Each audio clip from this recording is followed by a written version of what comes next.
In just 1 minute, let's learn important functions of Excel. What are if statements? It allows you to make logical comparisons between conditions. Let's take an example.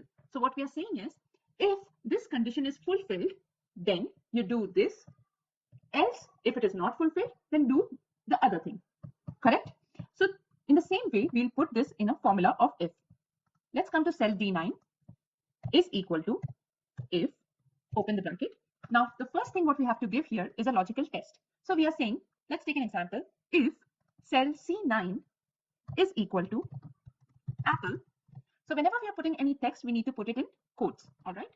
So we are asking Excel to give us a result based on this particular condition. So we are saying if C9 is equal to Apple, then give me a result as yes, else value is false. So if it is not, then give me answer as no. Close the bracket, enter. So you got the answer as yes. Now, if we drag the same formula, Control D, this is giving us answer no. Why? Because here, if C10 is equal to Apple, but C10 is not Apple, it is orange. So this condition is not fulfilled. That's why it is giving us result of false condition, right? Same, if you look at this formula, if C12 is less than 100, then after comma, show me less than 100, else show me greater than or equal to 100. So here is our answer. Clear? Very simple.